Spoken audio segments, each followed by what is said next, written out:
Chaque histoire laisse une trace.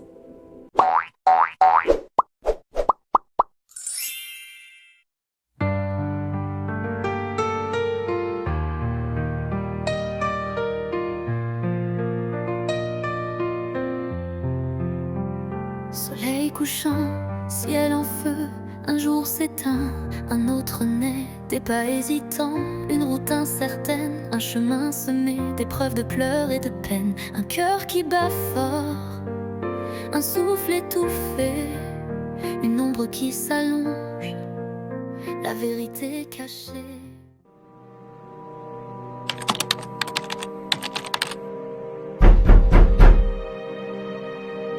Entrez s'il vous plaît. Docteur, c'est moi. Ah, ok. Et où est ta maman? Juste derrière cette porte. Alors fais-la entrer. Bonjour docteur. Bienvenue. Ma fille m'a informé que vous voulez avoir une discussion avec nous. Oui, c'est par rapport à sa maladie. Alors je vous écoute docteur. De quoi souffre-t-elle? Votre fille souffre d'une infection sexuellement transmissible. La chlamydiose. Et c'est quoi cette infection? C'est une IST très fréquente chez les femmes, et particulièrement chez les femmes jeunes. Mais quelle est l'origine de cette maladie? L'agent responsable est une bactérie, contractée lors des rapports sexuels non protégés avec une personne infectée. Josiane, ça signifie que tu ne prends aucune précaution lorsque tu entretiens des rapports sexuels. Mais bon sang, que fais-tu des conseils que je te donne? Dites docteur, est-ce grave? C'est une infection qui évolue généralement sans symptômes. Heureusement que dans le cas de votre fille, les symptômes se sont vite révélés.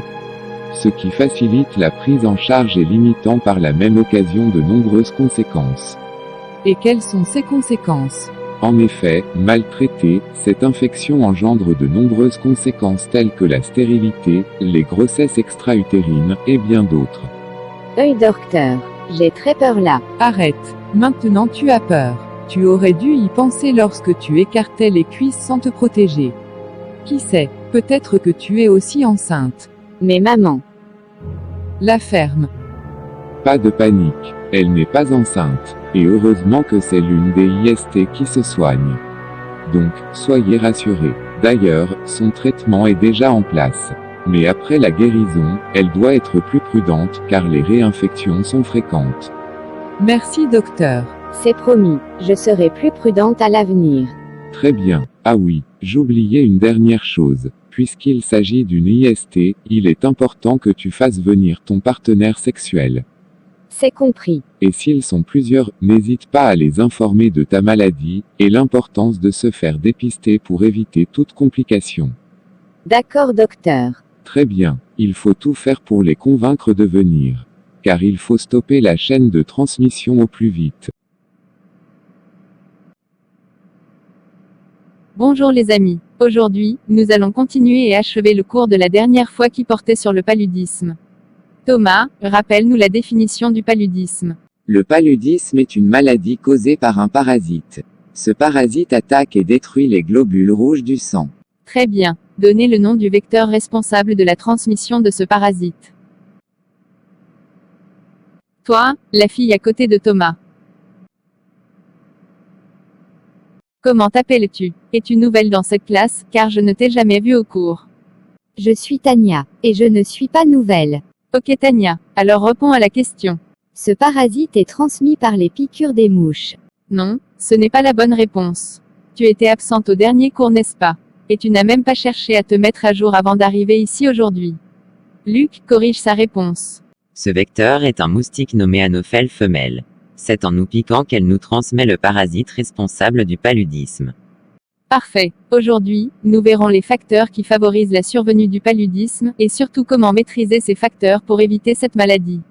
Soyez donc très attentifs. Nous commençons par les facteurs favorisants. Il s'agit principalement des facteurs environnementaux et des facteurs comportementaux. Les facteurs environnementaux sont les facteurs liés à notre environnement. Parmi ces facteurs, nous pouvons citer la présence des eaux stagnantes près des habitations, des boutiques, des lieux de travail, etc. Nous avons également la présence des mauvaises herbes.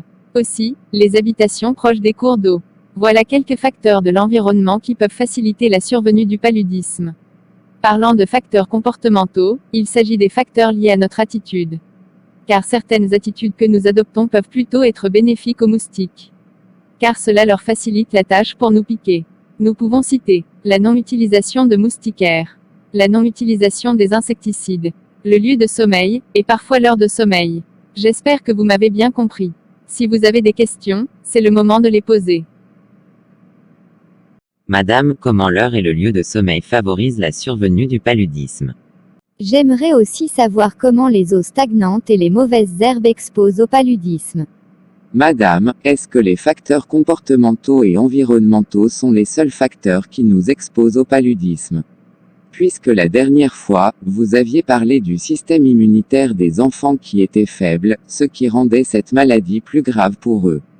Tout d'abord, l'eau est un excellent milieu pour le développement des moustiques. Il en va de même pour les mauvaises herbes. Raison pour laquelle, vous avez plus de chances de vous faire piquer par les moustiques lorsque vous entretenez ces eaux, qui sont parfois très usées, ainsi que la mauvaise végétation.